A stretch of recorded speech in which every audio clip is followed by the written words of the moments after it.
Most men believe they are waiting for something to happen, when in truth they are merely standing in a position that cannot produce movement. They imagine that patience is required, that time must pass, that signs must appear, that something external must shift before they may relax.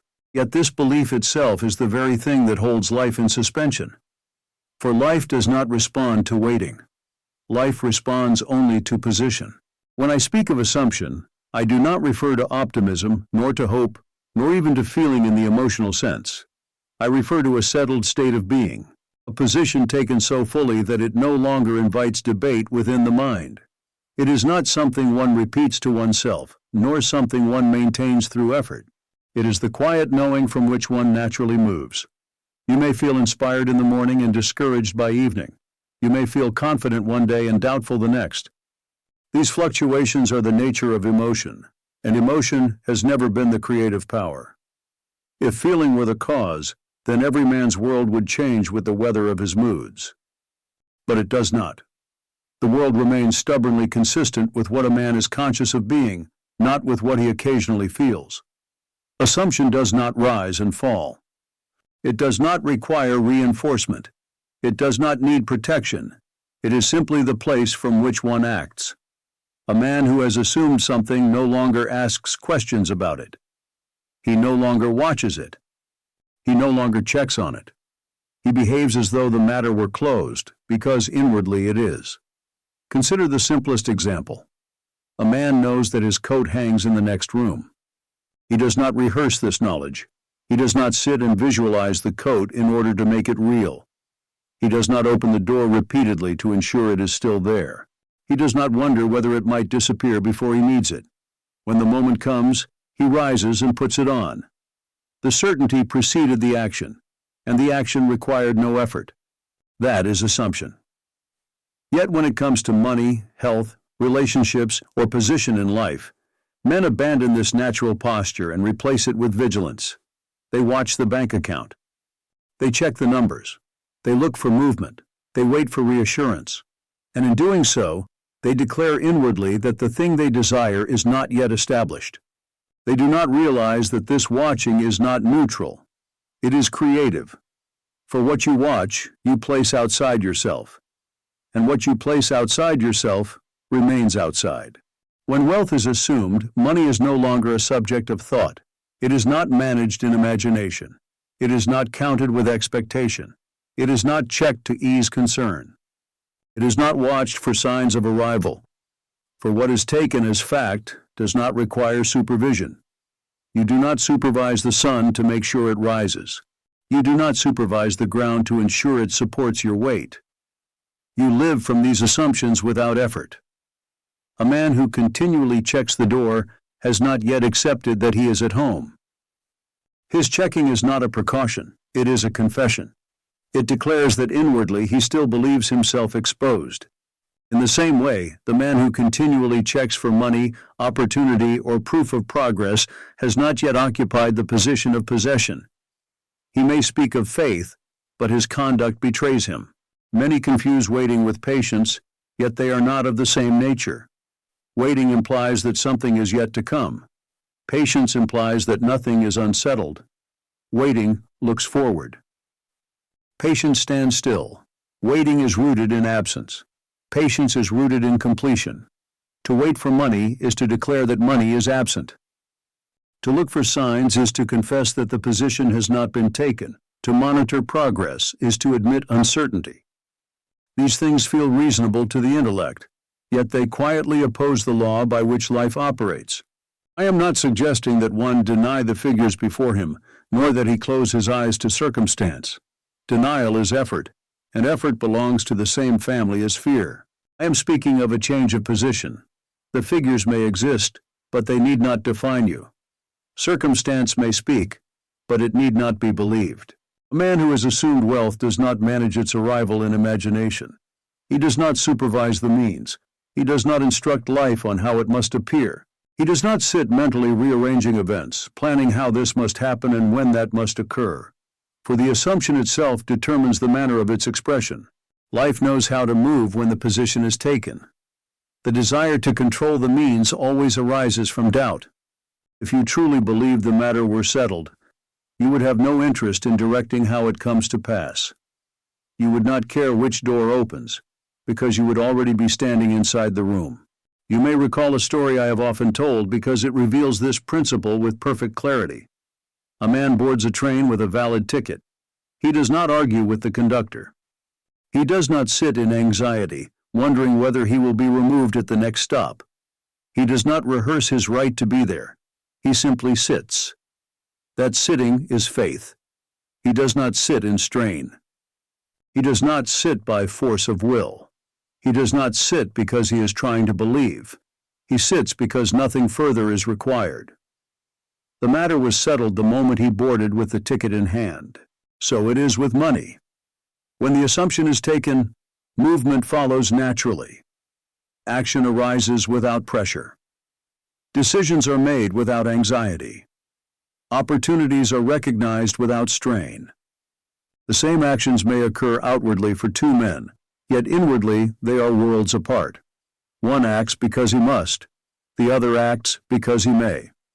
Action born of strain announces need. Action born of acceptance announces possession. The law does not judge the action. It responds to the position from which the action flows. Two men may send the same email, make the same call, accept the same position. One does so hoping it will lead to something. The other does so knowing it belongs. The outcomes will not be the same. If you are watching for it, you have not yet arrived. If you are waiting, you have not yet moved.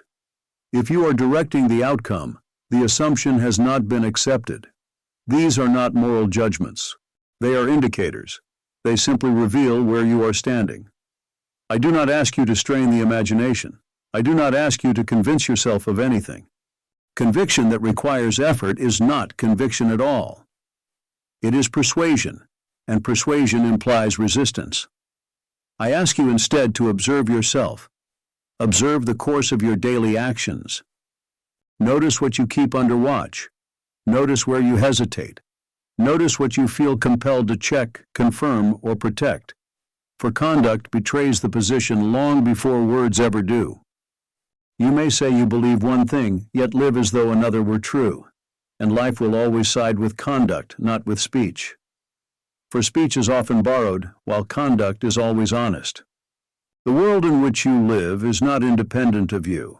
It is not initiating events. It is not deciding outcomes. It is not rewarding or punishing. The world is a mirror reflecting what you are conscious of being. It has no opinions. It has no preferences. It has no power of its own. The outer world is dead. It has no causative power. It cannot move first. It can only follow. Man moves in a world that is nothing more than a mechanical reflection of his assumptions. What appears solid is only delayed response. What appears external is only inward position made visible. The world does not give you anything. It only shows you what you have already accepted, and it does so faithfully, without argument. You do not command life. You do not persuade it. You do not set it in motion. As soon as you succeed in assuming the feeling of the wish fulfilled, not emotionally but positionally, the law of life works for you. It has no choice. It must. You simply stand. And from that standing, all things move. Assumption is the cause. Behavior is the evidence. The world merely reflects the position occupied. Change where you stand, and nothing else is required. And this is where most men falter, not because the law is difficult, but because it is simple. They search for something to do when all that is required is to stop standing where they are. They look for effort when only release is needed. They wait for confirmation when confirmation only follows position. The moment you cease watching, you have moved. The moment you cease waiting, you have arrived. The moment you cease directing, the assumption has been taken. This is not passivity. It is authority. It is not resignation. It is acceptance. It is not indifference. It is certainty. And from certainty, life reorganizes itself without noise, without announcement, without asking permission. The greatest difficulty man encounters is not in changing his circumstances, but in relinquishing his attachment to the position that produced them. He has grown accustomed to standing where he stands, even when that standing brings discomfort. Familiar struggle feels safer than unfamiliar ease.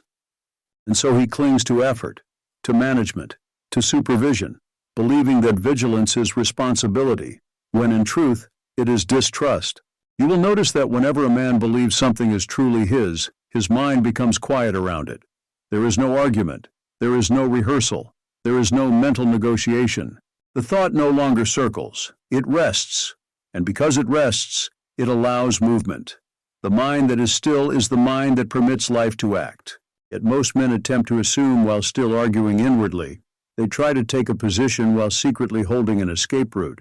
They speak the language of possession while maintaining the habits of need. They declare faith while continuing to watch for proof. And life, being exact, responds not to their declarations, but to their posture. The posture of watching is always the posture of absence. To watch is to say, it is not yet secure. To monitor is to say, it may fail. To seek reassurance is to say, I do not yet trust. These statements are not made in words but in attention. And attention is the true confession of belief. The law does not respond to what you want. It responds to what you are conscious of being. Desire itself is neutral. It only becomes productive when it leads to occupation. Until then, it remains longing. And longing is not a creative state. It is an acknowledgement of distance. A man may desire wealth for many years and remain poor, not because the desire is wrong, but because he never leaves the position of desiring. He treats desire as an end rather than a doorway. He enjoys imagining the future without ever standing in it. He visits the state but never moves in. To assume is not to visit. It is to reside. When you assume, you cease asking life to prove itself to you. You stop asking for reassurance. You stop asking for signs. You stop asking for timelines. You stop asking for explanations. These questions fall away naturally because questions belong to uncertainty, and uncertainty cannot coexist with assumption. This is why true assumption feels almost uneventful. It does not come with fireworks. It does not announce itself dramatically. It often feels anticlimactic to the one who expects emotion to mark transformation. Yet the absence of emotional intensity is precisely the sign that the position has been taken. Emotion accompanies transition. Stillness accompanies arrival. When a man finally accepts that a matter is settled, his interest in it diminishes. He may still act in relation to it, but he no longer acts about it. His actions are no longer attempts to secure. They are expressions of alignment. They are no longer fueled by fear of loss or hope of gain. They are simply appropriate to the position he occupies. You will notice this in simple affairs. A man who knows his rent is paid does not think about rent. He may pay it again next month, but he does not worry about it today. A man who knows his place in a company does not rehearse his value daily. He may work diligently, but his work is not a plea for validation. It is the natural movement of one who belongs. Belonging is the quiet foundation of all assumption. The man who does not yet feel he belongs will try to earn belonging through effort. The man who belongs will allow effort to arise naturally, without strain. And life responds to the latter, because life recognizes certainty. The mistake many make is believing that assumption must be held continuously in awareness. They attempt to stay in the state by monitoring their thoughts, policing their emotions, correcting every doubt. This practice, though well-intentioned, keeps them locked in self-conscious effort. They turn assumption into labor. But assumption is not maintained by vigilance. It is maintained by acceptance. Once you have accepted something as true, you do not guard it. You live from it. You do not wake each morning reminding yourself that your name is your name. You do not repeat it throughout the day to keep it intact. You respond when called because the matter is settled. So it must be with any state you wish to occupy. If you find yourself needing to repeat affirmations to sustain belief, it is not belief you are sustaining, but persuasion. And persuasion always implies resistance. It means part of you has not yet agreed. Where there is disagreement, there is no assumption.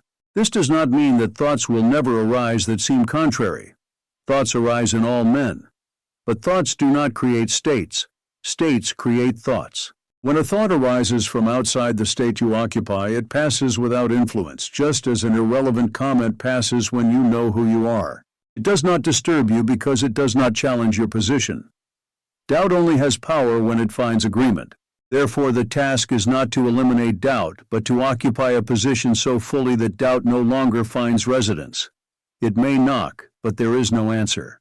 This is why observation is more powerful than effort.